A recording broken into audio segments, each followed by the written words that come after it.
I spent all weekend with a stomach virus, a Gilmore Girls marathon, and tedious graphic novel work of filling in every single speech balloon in my 300-something page book. Wow. That's, doesn't sound good. It was not. I had a belly full of Gatorade and not much else. At least you watched Gilmore Girls. You like that. I fucking love it. So if I'm very, fast talking, sassy, making too many pop culture references, that's why. Like outdated pop culture references? Even for the time, they had some super outdated ones. Oh, wow. Yeah. But today we're doing listener questions, right? Heck yeah. Yeah, we'll be checking in with the best audience we could ask for. Oh, for sure. Love those guys. Our first question comes from Johnny Blaze, which I hope that's your real name. Or maybe you're just referencing, isn't that like a comic book guy? Maybe. I mean, it's a cool nickname if that's your nickname. That's a sweet name. That's dope. Either way. Everyone knows the party gets started when Johnny Blaze comes in. Oh, yeah. He brings the best blunts. So Johnny says, I've been struggling with how to conceptualize different classes whose dynamics and interests are in a seemingly more gray area than boss and worker. For example, the foreman who isn't paid a lot better than a rank and file, but whose piecework rate compels them to speed up the conveyor belt of the wage workers. Is this a boss? Certainly has hiring and firing power, but they don't have capital, so where do they fall into the class dynamic?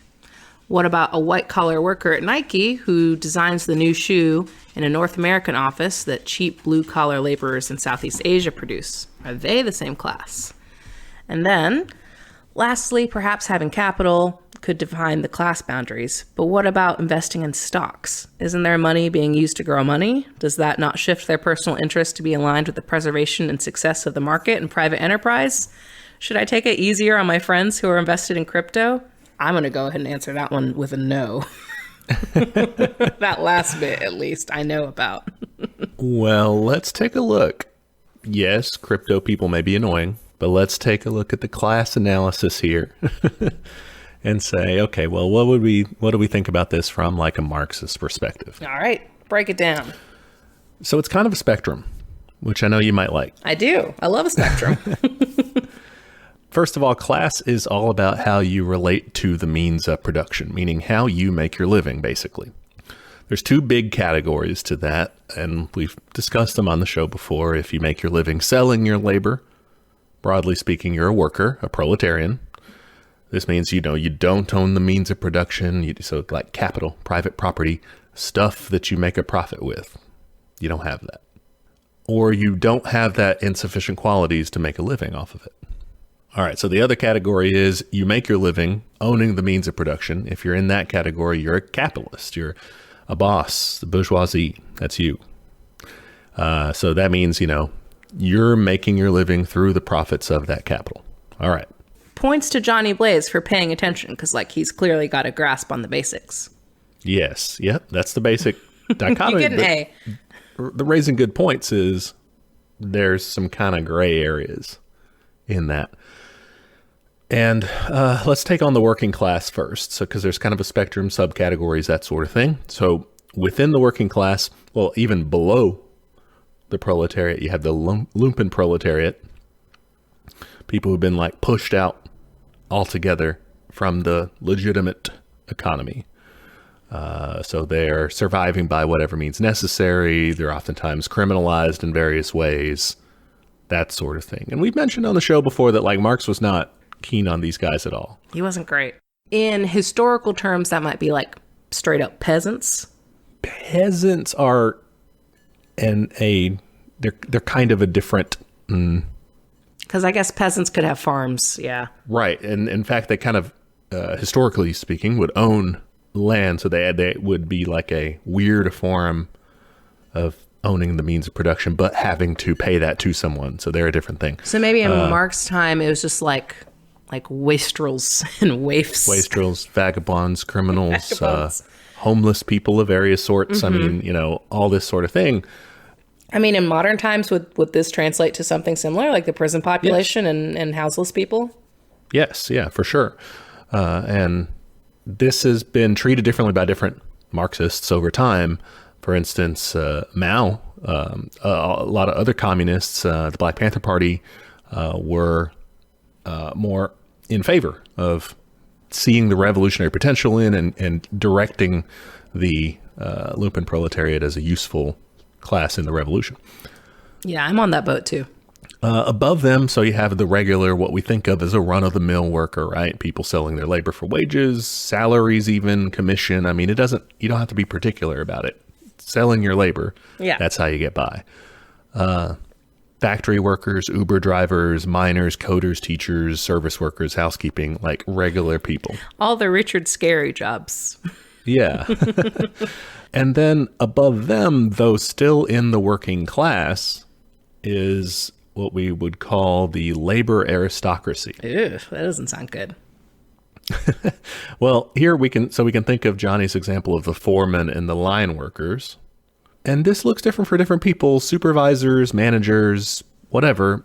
These guys have, they're paid better usually, better benefits.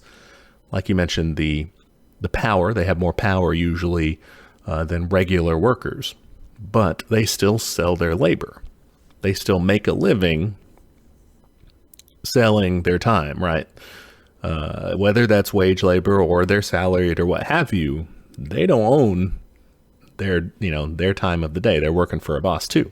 But they're bribed, basically, in this way to feel more like the bourgeoisie. And oftentimes they're specifically tasked with enforcing the exploitation that the bourgeoisie are doing. They're not, the CEO doesn't roll in and breathe down your neck and say, you got to hit those metrics. Yeah, he's got his enforcers. He got people to do that. Johnny mentions piecework rate, which is like making enough stuff per hour, basically. Lots of people deal with metrics of various sorts. Teachers, we call it data, but KPIs, whatever that you have to do. Don't say that word. It's after 8:00. I don't have to hear that acronym right now.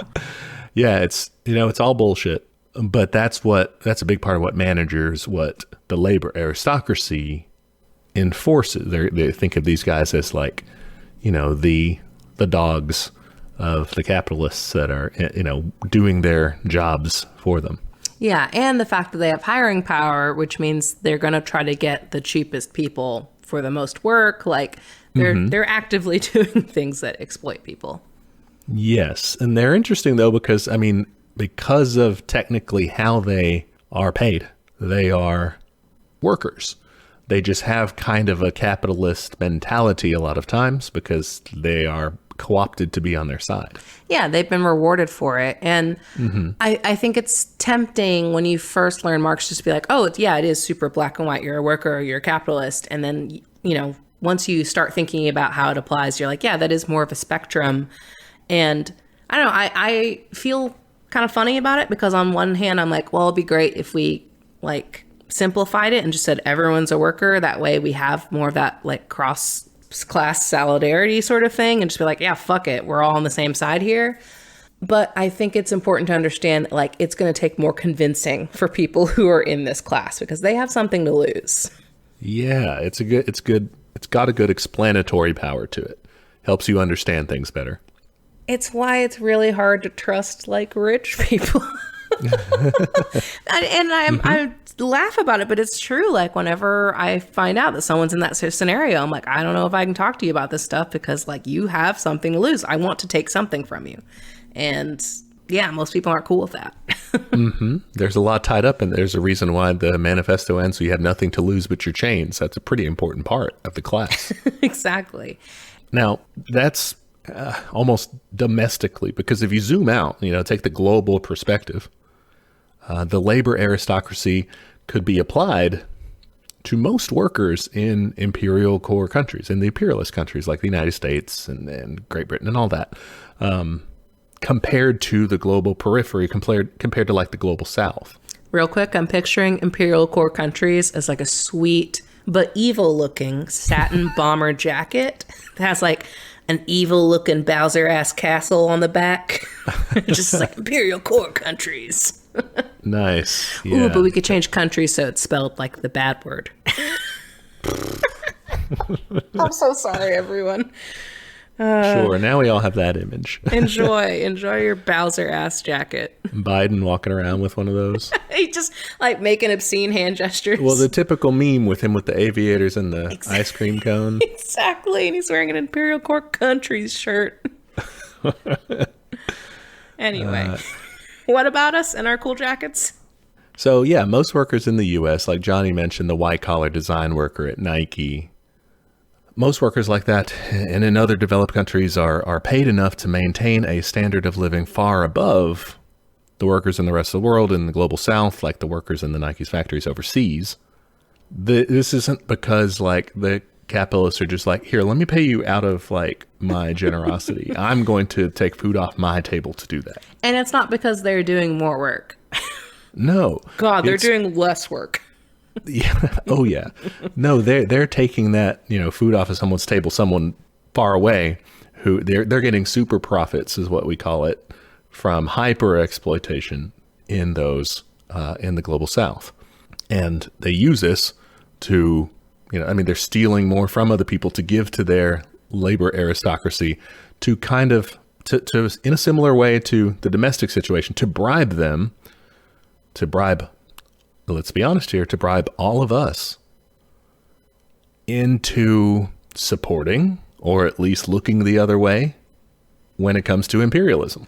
Yeah, and it's fascinating me how people willfully ignore this. I just, people are going to think I'm like, have a hard on for destroying small businesses or something. But I just, you're like Molly Hatchet or whatever from Prohibition days. You just go up into small businesses. Just destroying people like jet ski rentals and all sorts of shit. I'm just like, no. And then that and charities, I'm just fucking them up. No, but I was just going to repeat our point we've made several times on the show, which is that there is this disconnect between seeing these like global horrors. One, you have now the option just to tune out. You can just fucking go watch one of the millions of shows available for streaming and just not engage with it. You'll never live long enough to watch them all. There's so much. Which troubles me for some reason, but same a little bit. There is a great pleasure in stopping consuming something. Like I started like not finishing books that I don't like. Mm-hmm. I'm just being like, no, they're just repeating themselves. I don't have to do this to myself. Yeah, I do that in articles all the time, I guess. I was like, oh, nope, I understand this. Moving on. There's a great joy in ditching. Anyway, but no, my point was you can either tune out, or if you look at it, they're going to find ways to try to blame you, the consumer, by like, oh, well, you need to shop ethically, you need to shop small. Or they do the same thing with climate change. Like, you personally need to change your habits so we can solve this problem. Yeah. It's like this big like diversion tactic to like look anywhere but at the big evil monster in the room. This is actually it's the meme fault. Where you have the ostrich there and it's imperialism and he's got the soda and he's like, what do you got? Wait, you know that meme? No, I'm looking it up. Ostrich meme. Or it's an emu or something. It might be an emu. Hold on. Does he have a soda? Yeah. Oh, gosh, I can't. And so what do you got? Consumer choices? Oh, what you got there? Yeah. I remember that one. You should have said the iCarly ostrich meme. Oh, okay. Sorry. Yeah, that's I didn't know what it was from. I only know tangentially. That's great. So yeah, those are the distinctions within the working class. Yeah, and like, to be fair, like I'm absolutely part of that, the white collar area. And it's interesting, like I was reading this advice column that someone was saying like, well, I have a daughter who just took a job for Facebook and I feel weird about it. And, I just think they're just such an evil company and blah, blah, blah. And the advice columnist was like, what do you want them to do about it? They're just trying to get a job. Yeah. Like, I don't know what to tell you. What would be better is if like the person who wrote in like works at Raytheon or something. Oh yeah, right. The NSA. They work for like a healthcare corporation. Yeah. But yeah, they're just like they're just trying to survive, man. I don't think you can like shit on them for that. And I think it's tempting to want to do that. Like, oh, you work at a big company, you must like be evil yourself. But it's also like you're just trying to survive, Yeah, yeah. And I think that still that kind of class distinction, though, of like, are they kind of in management? They're a little more suspect. It's still not about good or bad. You can still, like, you know, convince people in those different classes to be a part of the revolutionary struggle. It's, you know, it's maybe just there's a little more built in, a little more, like you said, a little more to lose. It's a little harder to do that. Do they drink that corporate Kool-Aid is really the question. Are they, you know, constantly talking about our values or whatever, and just like, yeah, we've all had like a chill boss, though, you know, not like a boss as in capitalist boss, but we've had a chill manager who's just like, I just show up, man. I don't care. Right. Yeah. So yeah, all that to say, it's possible to be a decent manager. So on the other side of the coin, you got the bourgeoisie, right? At the top, you have the proper bourgeoisie. This is, you know, your monopoly men. I mean, this is what you think about. These are like those 70 guys who are causing climate change. That's them. Yeah, these guys. So below them, though, you have a lot of people who should be considered petty bourgeoisie. Now, this is, it can be spelled either way. It can be spelled petty as in petty bitch, right? Okay. Or petite without the E on the end, like French, petite. That's what it comes from. Like a petit four, which is like a type of pastry, I think. Yeah, that's the same word. We should call it petty theft. Yes, that's what it just comes from. That it literally means small bourgeoisie. Okay. You know, or small capitalist. And this means, this is a weird category, but it includes a lot of people. It's people who are not hired or exploited by capitalists. We're not talking your managers or whatever, people working for a wage. We're talking people who are not employed in that way, but who also don't make their living mainly by exploiting workers themselves. This could include a lot of different people. Independent artisans making their own shit, selling their own shit. The self-employed people in any way, lawyers in independent practice, people who run a small business alone or with their family. Like freelance stuff. Yeah, but truly freelance stuff. So not like, I'm a freelance Uber driver because my contract says, because like you're really an employee. Yeah. Or small family farms or whatever. Even small businesses that employ maybe an employee or two could be in this category if they mostly are making their living through their own labor rather than the labor that they're robbing from their employee, which is still helping them, but it's not the main source of their income. So it's kind of broad. It's a broad class, including a lot of people, but it's also kind of transitory or tenuous because they could grow. They oftentimes grow into regular ass bourgeoisie people, or they fuck up, they fail and end up as cast down into the ranks of the proles.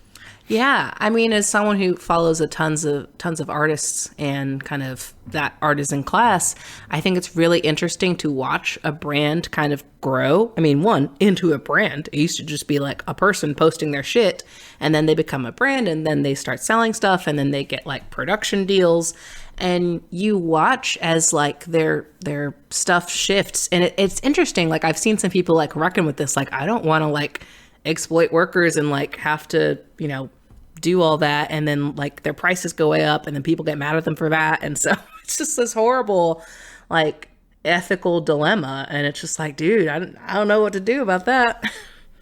On the one hand, you want to be successful, like we said, anybody has to make a living, but there's still choices within that.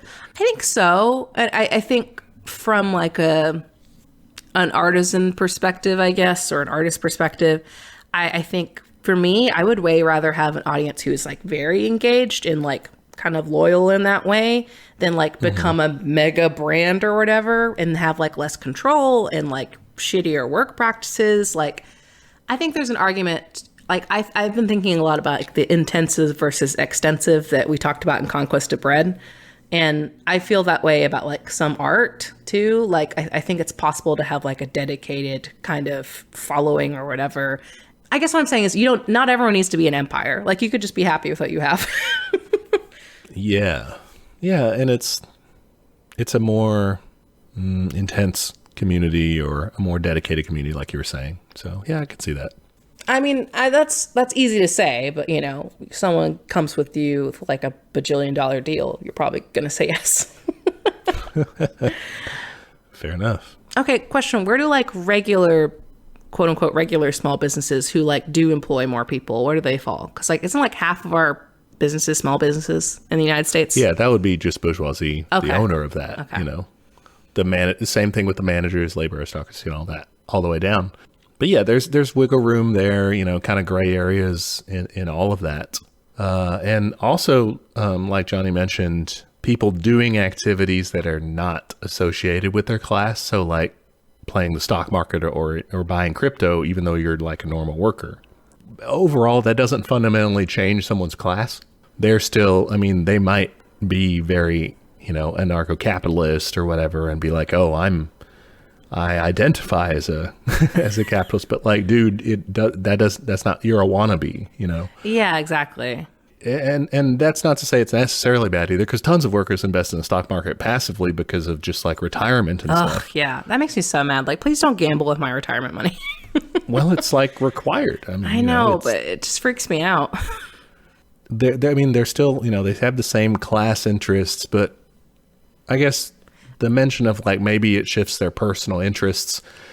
It can kind of, we could call it like mystifying them. It can kind of like confuse people as to their real affiliation or their real loyalties, that sort of thing. I mean, in America, we have enough of this with imperialism. Everybody's kind of pro their own exploiters because it's like, yeah, but they give us nice treats. You know, because they steal them from people elsewhere, and that's good kind of for us, you know. I mean, I've heard that argument so many times about how we have iPhones, so everything's fine apparently.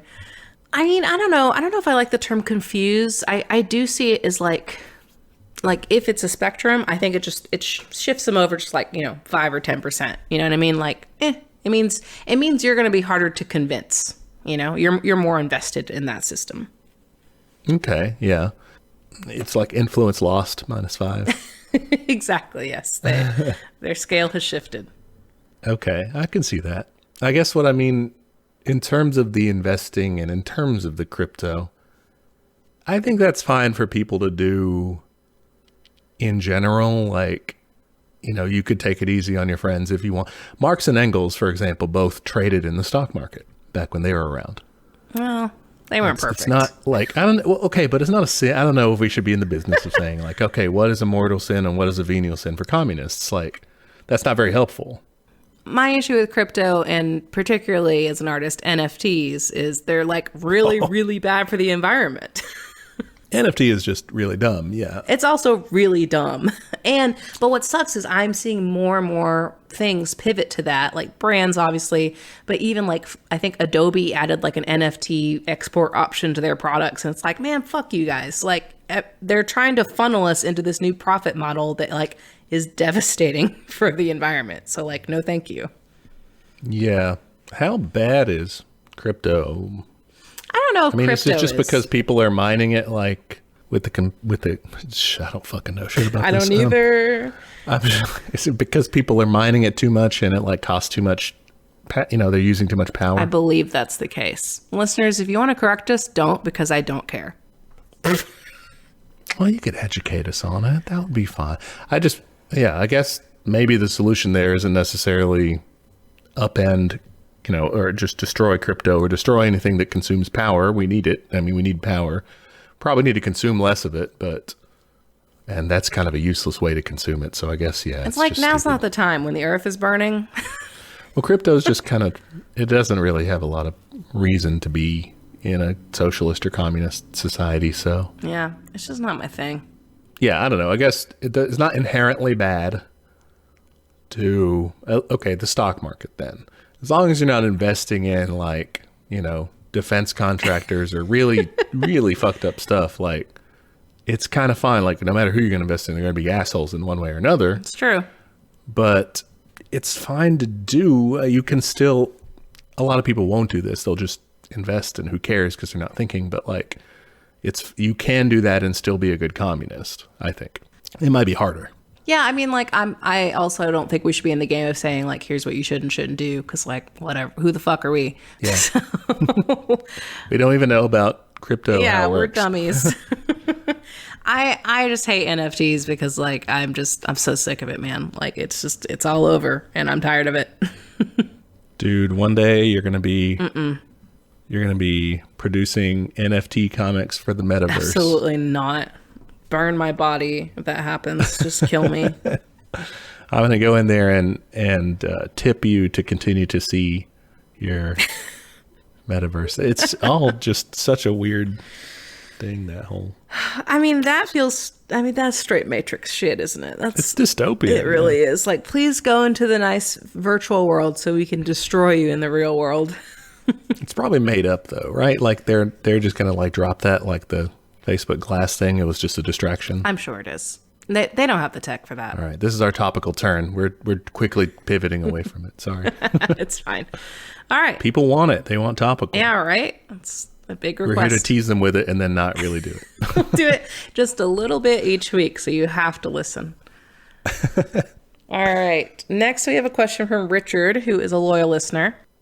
Yeah. And he says, I think you missed the storyline on the Borg in your Star Trek episode. And he thinks they represent capitalism having run amok. Think about how Marx talked about how capitalism gets into everything and takes over and makes it like itself. Capitalism is the Borg. Whoa. Yeah, I was like, oh, mind blown. Yeah, we were going in the opposite direction. Our discussion, we were kind of assuming that they were saying, yeah, but this is like the Soviets and it's drab communism. I wonder how much of that is our assumption of the writer's politics. Like, it's the United States, it's the 80s, like... We were putting ourselves in their shoes too much and like maybe saying they were West Wing people, basically. Maybe, yeah. Could be. I thought that was an interesting take, because the thing about Marx's description of capitalism is this insidious thing that just kind of corrupts all of the things, I went to look for it because I don't know precisely if this is what Richard is referring to, but there's a part in Capital where he's describing kind of like the workday and how the capitalist is always going to try to make more money off of their worker, even if like it only takes this amount of time to get the job done. They still have them for the whole day. So it's like, well, sorry, you suck, do more work. He said, capital has one single life impulse, the tendency to create value and surplus value, to make its constant factor, the means of production, absorb the greatest possible amount of surplus labor. Capital is dead labor. That, vampire-like, only lives by sucking living labor, and lives the more labor it sucks. Oh, that's good. That's spooky. Yeah, I thought that was great. Yeah. It's, kind of that gothic element that Marx has, because he's in that time. But I don't know, that definitely reminded me of the whole Borg, the visuals of that anyway. Another thing that this reminded me of, rethinking the Borg in this capitalist way, is their classic line, resistance is futile. Ooh, yeah. It reminded me of this slogan by friend of the show, Margaret Thatcher. Oh, God. Piss on her grave. Yeah, one of the worst, whose slogan was, there is no alternative. Oh, wow. That is some Darth Vader shit. Not to cross the fanfic streams here, but wow. Woof. The phrase was used to signify her claim that the market economy is the best, right, and only system that works. If you find yourself saying there is no alternative in an ominous tone, maybe take a step back. Look at your choices.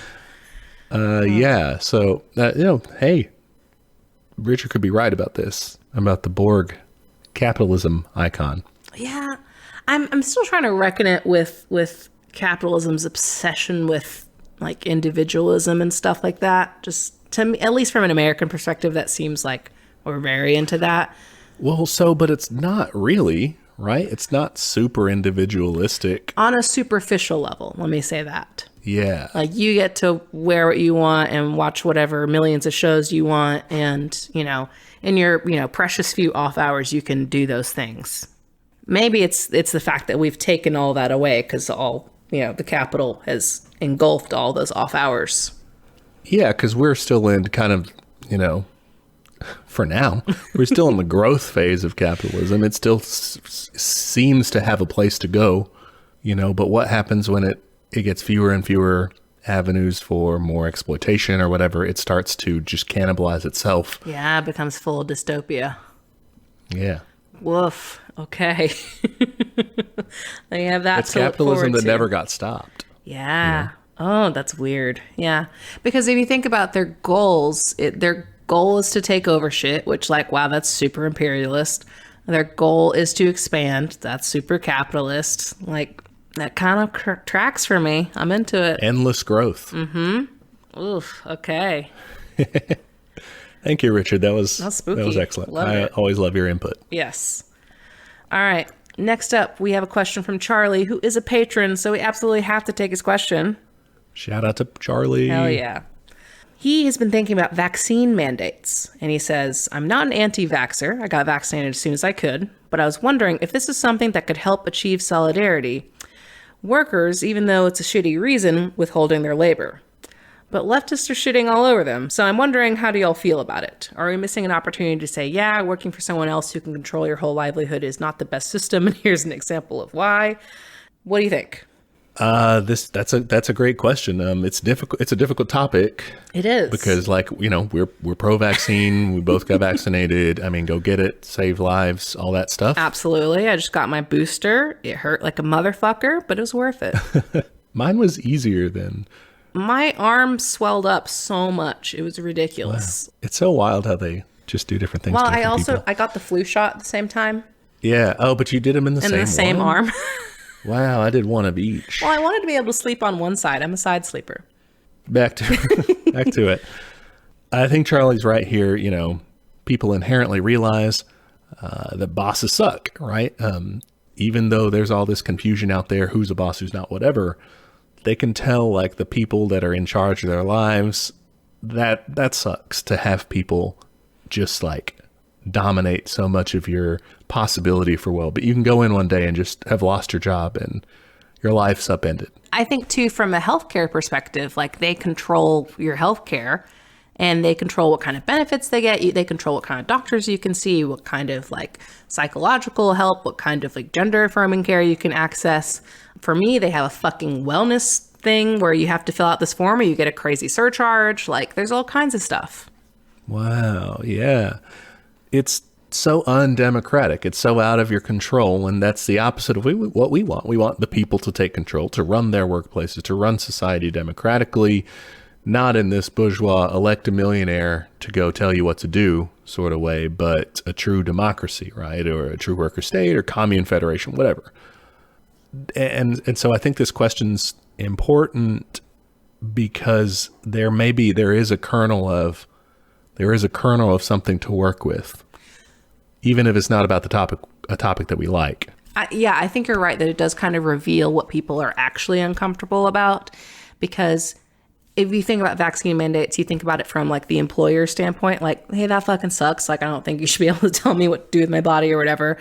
And then you also think about it from, like, the state level. Like, there's been a lot of talk about that. And that also sucks. Like, if this decision were being made more democratically, we would be a lot more comfortable with it. But they're made by capitalists, whether it's, like, government capitalists or business capitalists. Like, they don't fucking care about us. They're just trying to, like, get us to keep working. Yeah. And that's the thing people are right about, is the boss is not doing the mandate for your well-being. They're doing it so they can make a profit. So they don't have to hire more people. Yeah, they're doing it to keep you alive, to reproduce the labor that they depend on, that they leech off of, because that's their sole goal, right? Just like the Borg. And I don't know, like, I mean, I guess there's a skilled organizer, political organizer, or union organizer could use that, could take that and say, and kind of meld that into a bigger pitch of, like, let's unionize, let's take on these fuckers and get this under our control. Because, like, so I get it, the question of, like, well, what happens if democracy doesn't do what you want it to do?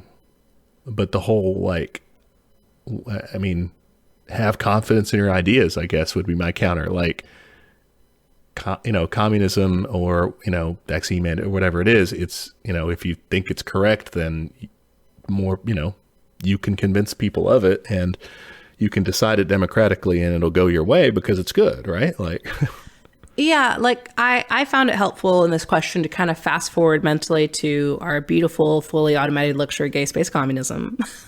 Yeah. And consider like, okay, what would vaccines look like in that society? And for me, it's again comes back to mutual agreement. And I think everyone would be like, yeah, we need these. They keep us alive. If you want to be a weirdo who doesn't get vaccinated, I'm sorry, you cannot come in the village. We will kick you out. Like, I don't know what to fucking tell you. Right. Or if you want to be, more of a jerk, more of a Marxist-Leninist worker state, authoritarian, whatever you want to call us. I mean, you would have a democratically controlled government decide the majority will is we're doing this. It's again, it's outlawed to do that. Yeah, I think it's the dissatisfaction doesn't necessarily, I mean, like, yeah, some of it comes from obviously gross misinformation, like fucking get a vaccine. But I think a lot of it comes from that general feeling of just being fucking told what to do by everybody. Being powerless, yeah. Exactly, yeah. And having the system where you cannot affect change either through, lawmakers or your workplace. Yeah, so do you think leftist communists can use that in any sort of useful ways? I think that's going to be a long road to hoe, honestly. We've already got a long road to hoe. I guess maybe, let me rephrase, maybe it's the wrong road to hoe. Like, I don't know. It's such a complicated topic. I just don't think its connection is super obvious. I think if we had to spend like 10 minutes discussing like why it kind of makes sense to be pissed about it in a very careful way so we don't get people calling us anti-vax, that's going to be a tough sell. Like, I think there are bigger issues and more obvious issues and honestly less ethically gray issues to find solidarity around. That's true. Better fights to pick. I think that there is something to be said, like we just mentioned, about like people being in control. And I think it goes back to the whole QAnon right movement is that sometimes they like stumble on a tiny kernel of truth. You're like, yeah, things are fucked up. I do think the government is like in some conspiracies. And then you like look into that other layer, like, oh no, not that kind though.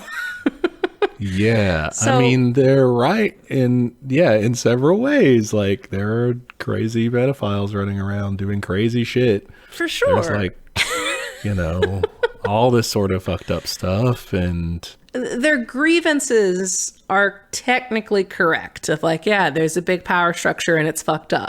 It's just their explanations are really incorrect and super racist. Yeah.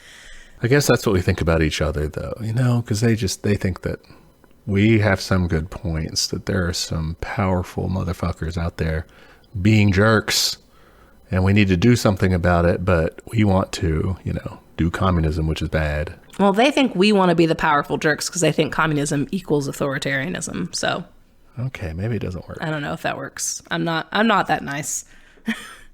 They don't develop enough analysis on it, I guess. Probably not. But I guess what I'm saying is I think even in the question of questioning vaccines themselves, like I understand it from a historical perspective too, because like, yeah, our government has done bad things with like medicine before, clearly. Like, I get it.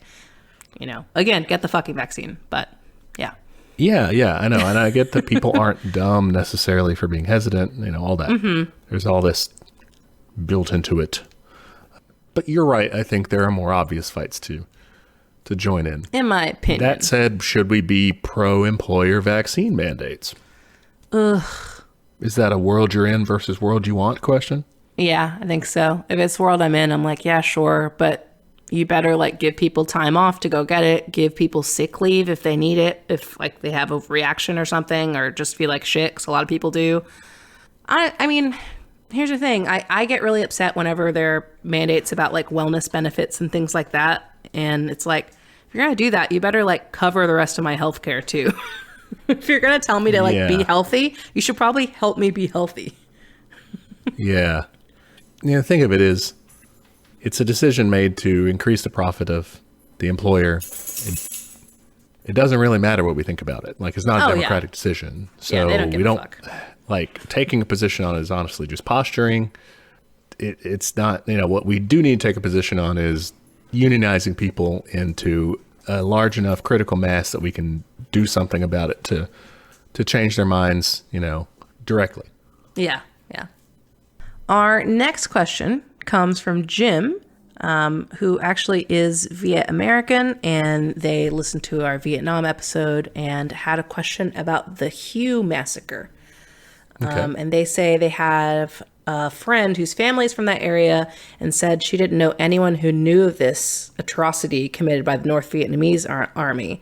And they sent us an article discussing it and wanted to see if you could look into it. Did you look into this article? I did. I didn't read it because I'm a good co-host. Good co-host. Yeah, that's what we say. Mm-hmm. All right. Yeah. The article in question's titled The Myth of the Hawaii Massacre. I think that's how you say it. Oops. By Edward Herman and Gareth Porter. His name is Edward Herman? Edward Herman. Yeah. Like the actor?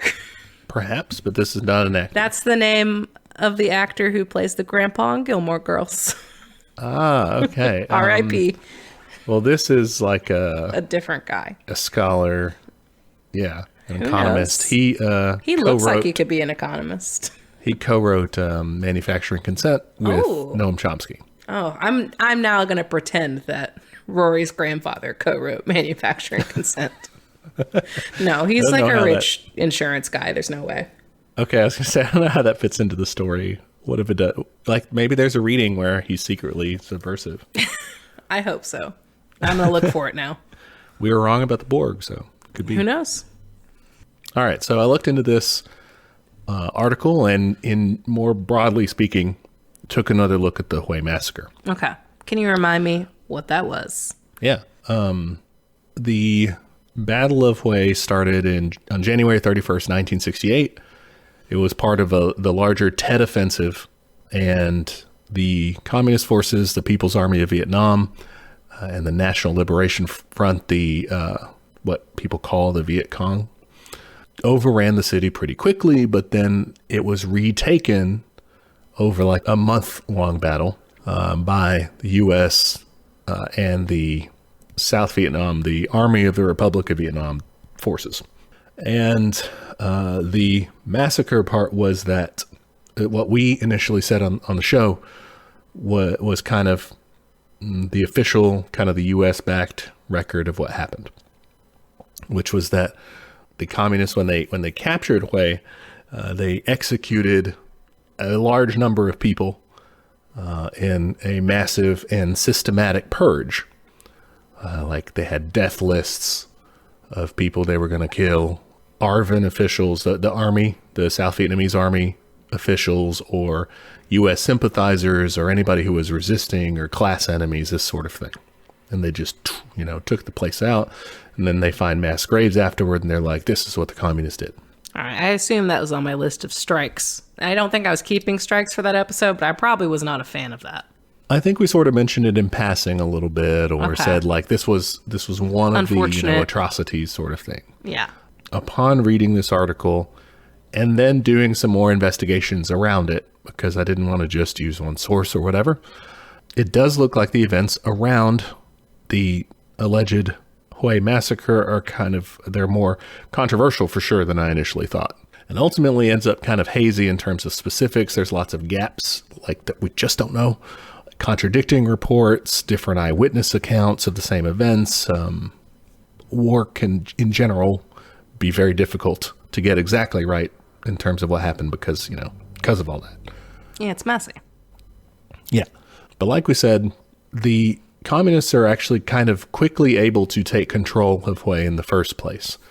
They kind of infiltrate it to begin with, and then the South Vietnamese army just crumbles and runs away pretty much immediately. They take it super fast. It's part of the overall Tet Offensive, which was this huge push across all of Vietnam to take over all of the South, to a massive offensive.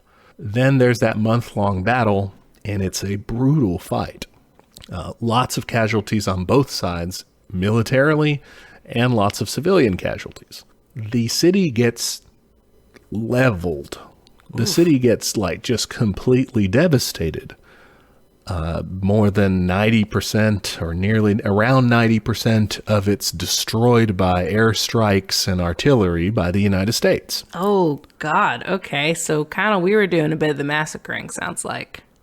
That's the thing, is that there's a lot of, there's gonna be a lot of civilian deaths that also are coming from the airstrikes and the artillery. Like, those aren't super accurate things back then. Yes. They have they have radar guiding and stuff, but like, it's not pinpoint or anything. But if it's a city, you're not out in like a battlefield. This is a city. Yeah. And even when you're out in the battlefield piloting the drone specifically yourself, sometimes you hit wedding parties. Like, Oh, yeah, that also still happens. you're not guaranteed to be hitting not civilians just Nope. because you're accurate. A couple months after the battle was when they find these mass graves.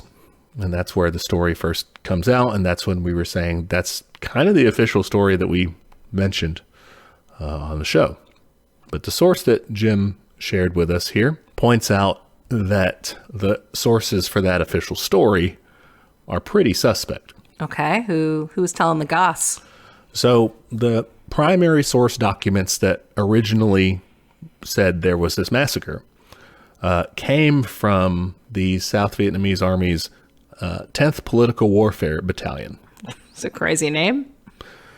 They had a track record for forging documents to make their enemies look bad. They kind of, work for the South Vietnamese Army. I mean, if you're named the Political Warfare Battalion, yeah, I think you kind of play dirty. Yeah. So there's, okay. One big source about the Hawaii Massacre and about Vietnam more generally, because he later becomes a historian on the subject, is a guy named Douglas Pike.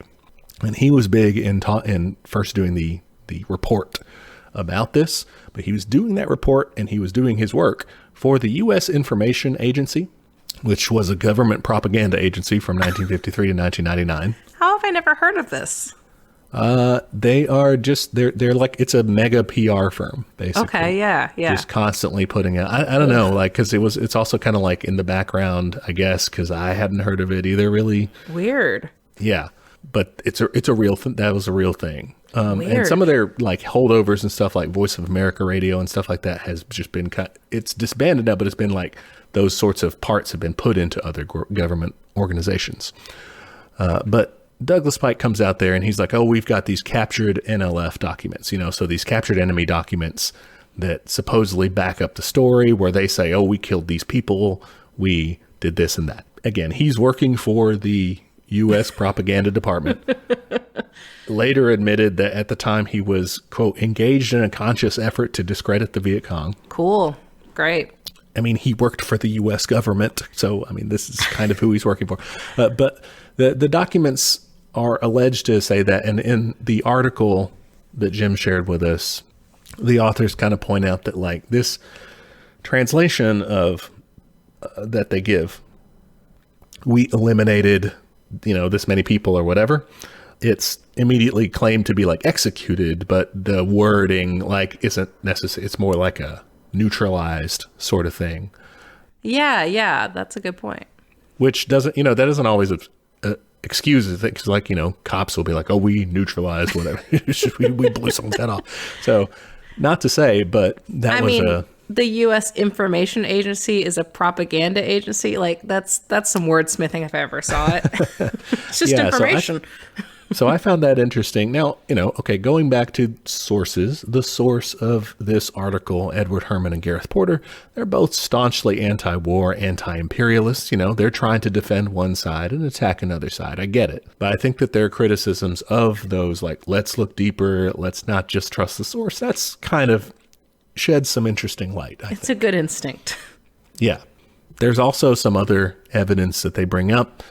The mass graves, apparently it does seem, from what I can find, that reporters weren't allowed to go see that.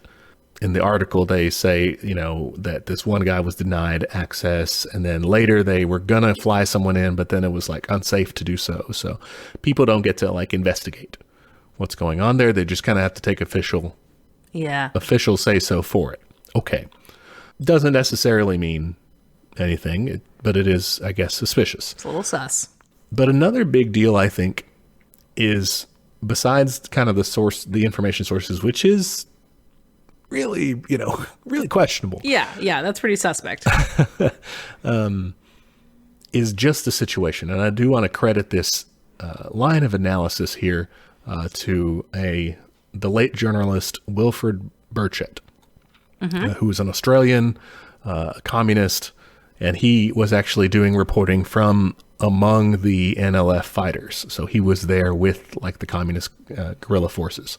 Yeah, weren't the Australians like really involved in like Southeast Asian reporting because they're like, hey, we're here, like this is fucked up?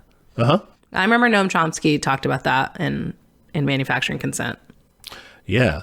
So his, one of the things, I was reading this article by him who was talking about this, and he says, look, this is a month-long bombardment. There's house-to-house fighting. It is hellish.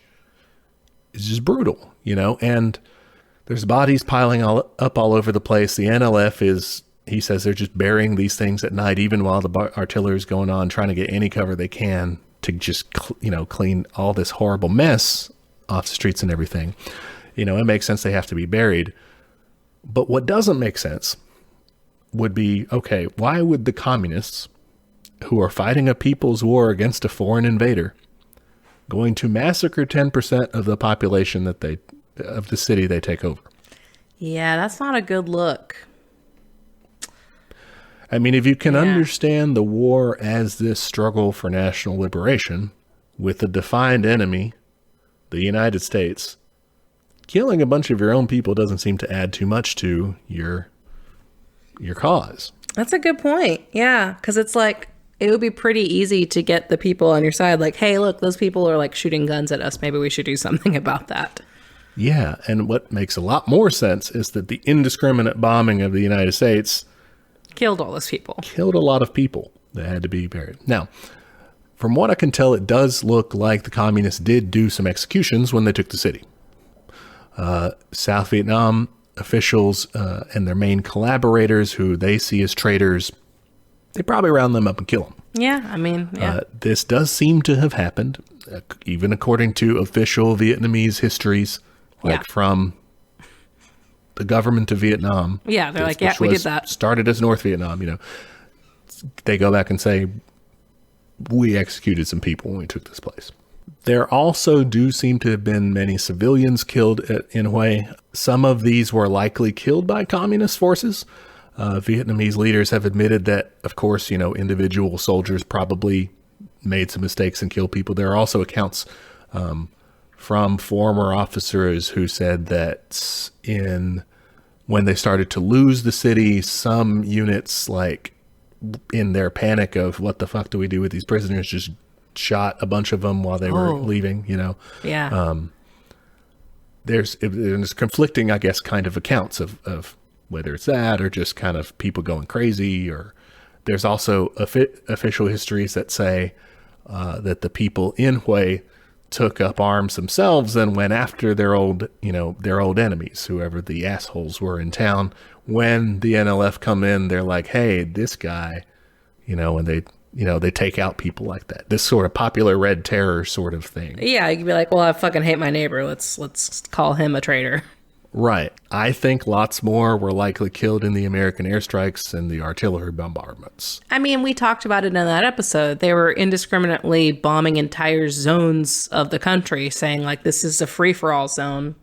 So like, it's not out of reality to think that. Right. And initially they go into this with like a lot of restrictions. We can't bomb, we can't do airstrikes because Huay is this cultural, this historic city, and it's really been spared a lot of the horror of war up to that point. And then at some point they were like, this is terrible house-to-house fighting, we're sending in the airstrikes, and they just started going crazy. Wow. Zoom back out. I'm not certain. I'm certain that I'm not certain, I guess. In conclusion, Yeah, so to me, it definitely looks like the story we told. The official story is not sufficiently explanatory. Doesn't quite add up. It looks like probably the communist forces did way fewer executions than they're accused of, is what I would sum up. And ultimately, I think whatever they end up doing pales in comparison by like an order of magnitude to the wanton destruction wrought by the invading United States. Yeah. Yeah. Again, indiscriminate killing zones. What did they call them? Fires? Free fire zones. Free fire, yeah. Yeah. You're close with free for all. Free for all. I was going to say that's where fire they like zones. take a helicopter of soldiers that don't like each other and they drop them in there. It's like, go, dudes. Just Super Smash Brothers brawl, but really high stakes. Yeah. So, I mean, the United States, killed millions of Vietnamese people, exposed millions of them with Agent Orange. Oh, yeah. Multi-generational devastation, destroyed millions of hectares of the forest, burned countless villages and villagers to the ground. Not to mention the death and destruction that they brought to neighboring countries like Laos and Cambodia. There should not be civilians massacred, but when I look at the Vietnam War, it's clear to me that the communists weren't the monsters, they weren't the bad guys. Even if sometimes they do execute some people, or even if they did some of, probably way smaller than what they're talking about here, but if they did some of that, that is not good. But I think that it's not really weighing down the scale compared to what else is happening. That is mass levels, like you said, multi-generational destruction, environmental destruction, just it's like a genocide, man. Like, it's just incalculable. Yeah. Mm-hmm. Yeah, and I don't want it to be seeming like we're totally excusing one side just because they happen to agree with us on things. But, like, I mean, I think it's important to look at scale here. I think it is important to zoom out and see, one side did way more killing. Yeah. And, I mean, killing, like, you go at, like, for what? One side was fighting to expel an invader, and the other side was the invader. Yeah. What are you going to do? They didn't need to be there. Yeah, exactly. Next, we have a question from Gabriel. And Gabriel asks basically about veganism. He's 25 and for most of his life didn't think about the consumption of animal or animal-derived products. And, had kind of the classic approach of vegetarians and vegans seem kind of preachy and extreme. A few months ago, he learned about veganism and really sees it as an extension of the anti-exploitation concept to all sentient beings, especially mammals that are in so many ways similar to us. Basically, it's the idea that we shouldn't treat living sentient social beings as property or a resource to make profit of. And of course, with this understanding, I could not help but to think that veganism has way more in common with anti-capitalist and leftist concepts in general than we might think. So yeah, he basically wants to know what we think, and I gotta say, sounds pretty good to me. And, I think we can all agree the current system of food consumption is like super unethical, unhealthy, bad for the environment, just all around bad. Yeah, that's. I think the whole real left should be able to believe that. Yeah, I mean, we're against factory farms, the untold amount of climate damage and water usage and land usage, all that shit sucks. The Monsanto company sucks. All that stuff sucks. Like, everything from plant to animal, not great how we're doing that. I do push back sometimes against veganism and vegetarianism just because I think meat has an important place culturally for a lot of people, including myself. But that being said, I think we could cut way the fuck back. Like, nobody needs meat every day. Like, it's just... Or at all, actually. Or at all, technically. I think my anarcho-communist roots feels uncomfortable being like, well, you can't have this, But... For sure, yeah. I don't want to regulate that in any way, but I agree that it makes more sense for the planet and for, like, production to cut back and to find a way to, like, sustainably and humanely practice farming. And I really like how Gabriel puts it as not seeing animals as a resource to make profit of. I think even shifting that mindset is huge. Like, I think we could that should be how we treat the earth in general. Yeah. It's very eco. Yeah. And I think, to me, this reminded me a lot of Conquest of Bread, because this was one of the issues I had with it, was he was getting so excited about how much we could produce. And he talked about, like, intensive versus extensive agriculture. The idea of right now we're doing a lot of extensive agriculture, just more. And, we could switch that to intensive of like, okay, we're going to grow as much as possible in this one section and really take care of the land and, really make sure it's being well treated and all that stuff. And he kind of applies the same logic to animal raising, which in some ways I'm like, yeah, that's good because you're reducing the quantity. I don't know. He was confusing about it because he was talking a lot about land usage of like, oh, we could fit way more cows in a smaller area. And I'm like, I don't think that's good for the cows. Yeah. So I think it's just a product of the times. But I think if you take that same general idea, maybe not be so literal about like the land usage part and more of like, it's more about intensive and that we're really taking care of the animal and they're like, have a pretty happy life and are like healthy and not like pumped full of antibiotics and hormones and all this crazy shit. Like that is going to be more expensive, but which will reduce our consumption, but that's also fine. Yeah, I would say I don't think like with the antibiotics and hormones and stuff, I think that's like excluded from the food supply in some way. If it ever gets that, it can't be one of the ones. So when they say like, oh, this is hormone free, it's like, yeah, but that's how all of them, because they just can't do that. I don't know. I've heard this somewhere that like, that's one of those marketing things. Oh, okay. It's like you buy cider or something. It's like gluten free. Oh yeah. I gotcha. Yeah. Well, duh.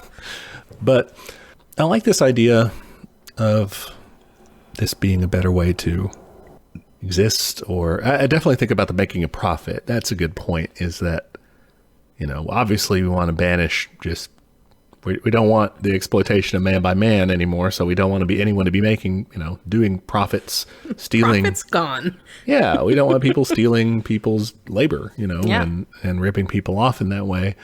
So I guess we don't want to keep animals that are like just solely being leached off of. I don't know. Like this is getting very moralist.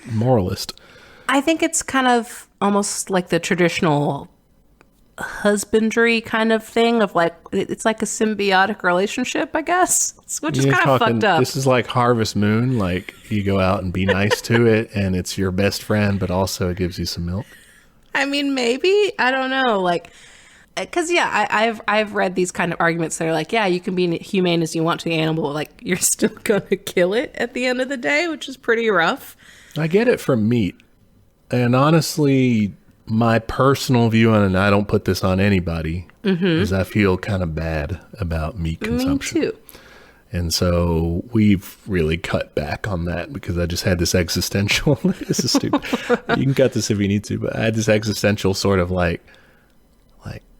Should we be vegetarian? Like, should we not eat? Because like, think about like, why, pigs are kind of smart. Pigs are so smart. They're like dogs and they're cute. You're just raising them just to be killed so we can eat. And I was just going down this whole, like, I don't want to do this anymore. Because I like feel bad about killing spiders, man, and stuff. I just get, the Jainists, they, cover their mouths so they don't breathe in bugs, and they walk on the path so they don't step on ants. And it's just like, yeah, I guess everything does kind of exist and you don't want to smite it out just for no reason.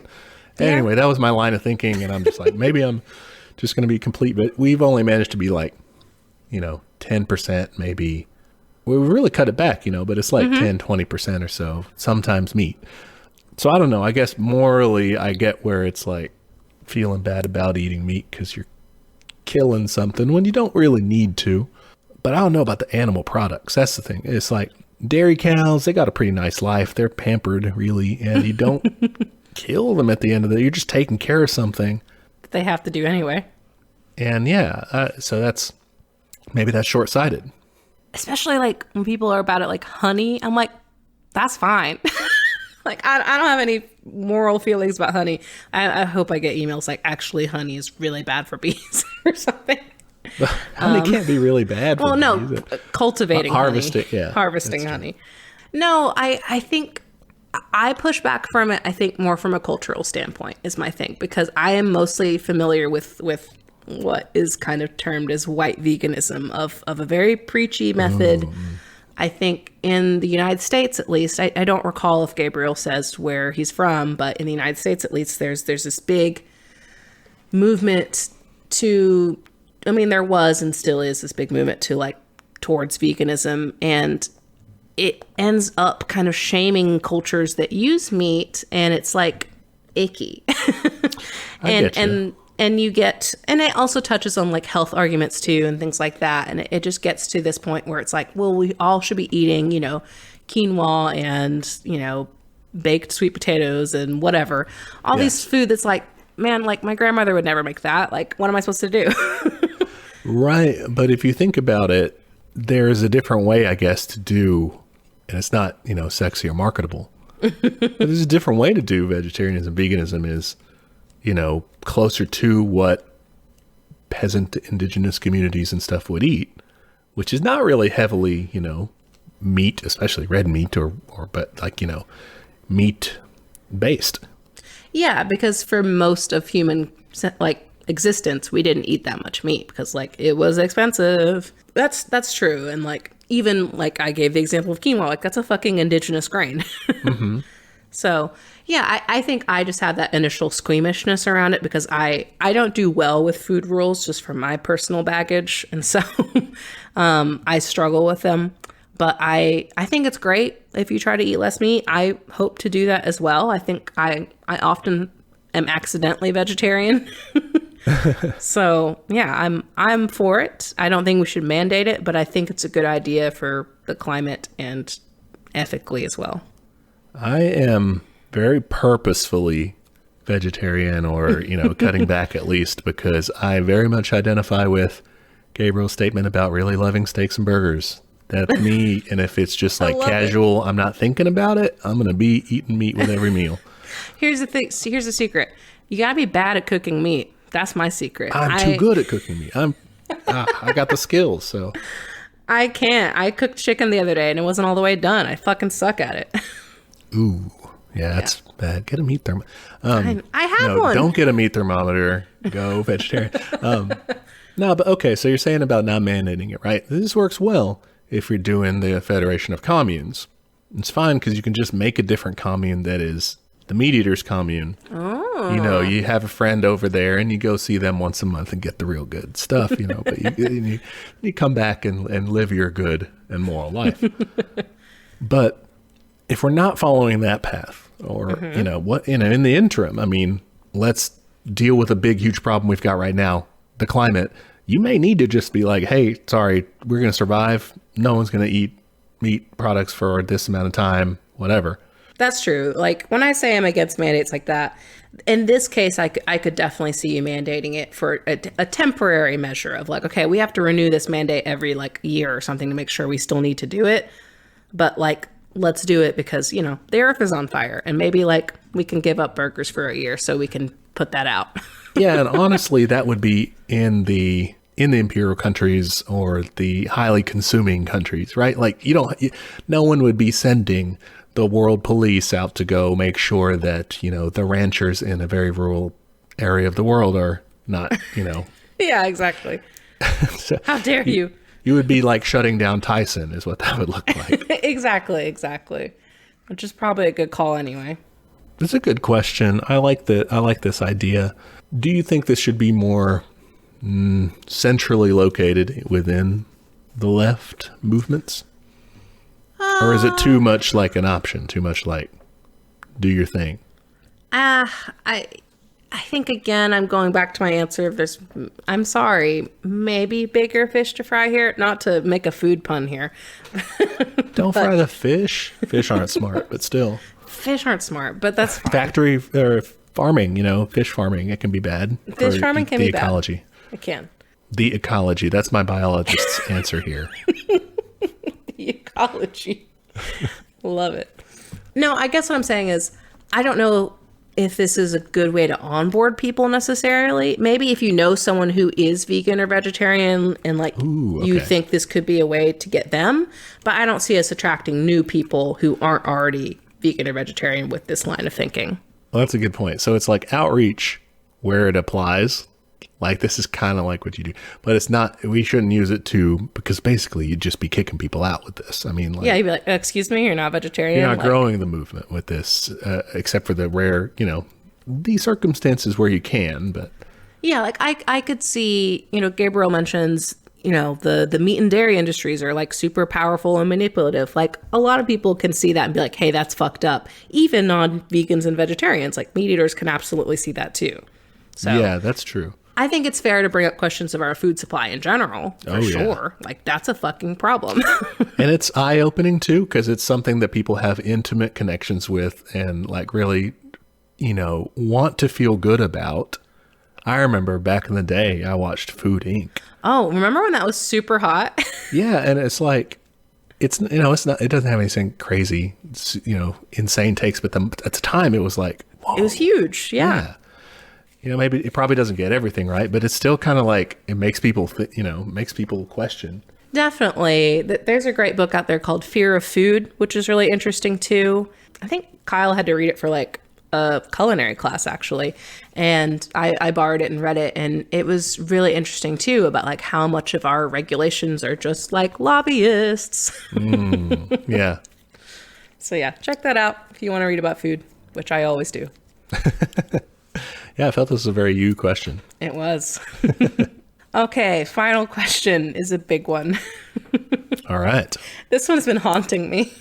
So this is from Wyatt, and he says, I listened to you guys talk about Labor Day, and more specifically about unionizing. You guys said that you didn't want to be the ones organizing the socialist revolution, which is completely understandable.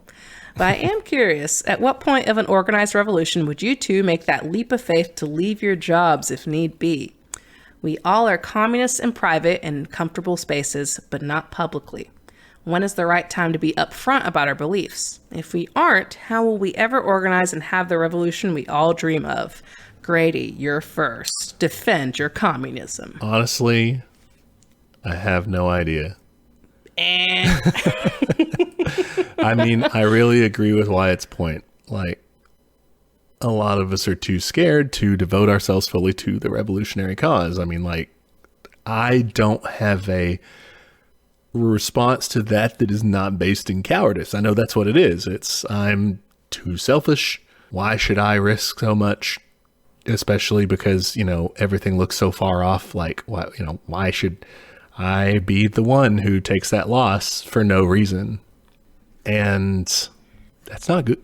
That's not good. That's not a good look. Right. Yeah. And I think Wyatt's right that, like, if we don't ever do something like before stuff is clearly popping off, if we all just say, well, we're waiting for the right moment, waiting for when we're it looks all good. Waiting for someone else to talk first. Yeah. If no one ends up taking that leap, without someone doing the dedicated revolutionary work that we have seen throughout history is really the only way that stuff gets done, then what? We're never going to have that revolution to join. I feel pretty similarly. I guess I question, like, what is what is the move? Because is it that you quit your job today and do mutual aid full time and you're just constantly out there agitating? Like, how you will die. Like, I don't know. I guess there's people that do that, but like, damn. That sounds hard. Well, it can be very hard. Like, how do you survive? You could rob banks. That's what the Bolsheviks did. Have you tried robbing banks? Just kidding, NSA. Get out of this call. What are you doing here? They're here every time. They got to get this stuff somehow. I'm sure. But, I mean, it can be a very tenuous existence. If you're doing things right, if you're doing things that genuinely threaten the system, you ain't going to be around. Yeah, then it's going to mobilize against you and make your life really fucking difficult. All right, in the old times, right, this is people getting exiled repeatedly or targeted for assassinations or straight up assassinated, in case of Fred Hampton. It's not good. But if you, but you could be successful. You could pull it off.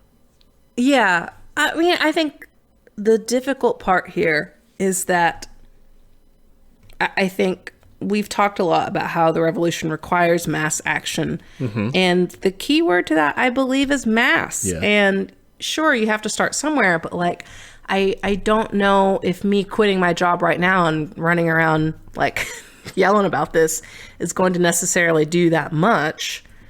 I mean, I don't know. Like, I feel like I don't know if we're there yet, I guess is what I'm saying. Like, I don't know if the culture is there yet. I think we're definitely seeing lots of like labor movements and agitation right now, and that's fucking great. I think we're seeing more awareness of it. I think like in my conversations, particularly with like younger people, like they're fucking on board, and like that's awesome. I mean, I guess to like answer like his question about like when would that happen? I mean, one, I would push back just a smidge because like I'm a very online person, and like I'm pretty publicly communist. Like it is not hard. Like, yeah. Like people don't know about it at my work, but that's because they don't fucking care about me. Like they're not interested in me as a human. But it's like not hard to find if you Google my name, or if you just like go to my Instagram, like it's right there in the bio. And I'm writing a middle grade graphic novel. So like that banned book list is just, there's a spot waiting for me. I can't wait for it. So, you know, like I am fairly open about it, and I'm less so open at work, obviously, because like that's not a super safe place to be open. I like to push back when I can, you know. I'm like, hey, we should like respect people's time off and things like that. And then as far as like when I would leave my job, I think it'd have to be that big old general strike we've been dreaming of, you know. Like it'd have to be something pretty big, I think. It'd have to be obvious. Yeah. All right. And I don't want to like end this question with like us patting ourselves on the back, but like, I don't know. What makes me feel better is that we do get a lot of emails, particularly from young people who are like, hey, like I found this podcast and like I'm a leftist now. Like, thank you. And like, nice. Like one person was like, you guys always say you don't do anything. And like, I just want you to know that you do. And I was so sweet. Aww. Like, thank you. Oh, that was Della. So, from DFW. What's up? Shout out to Della. Thank you so much. Yeah. And I'm not just saying that to like make myself feel better, although that's always nice.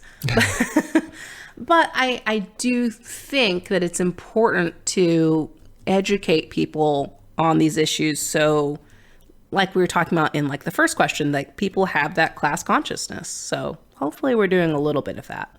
Maybe one way we could synthesize these two together is by unionizing, by starting to organize things, or by taking a job where they already have a union and transforming that, working like, you know, getting not just like joining the leadership, but getting like-minded people to, and like running a whole slate of people to like take over and do the radical stuff instead.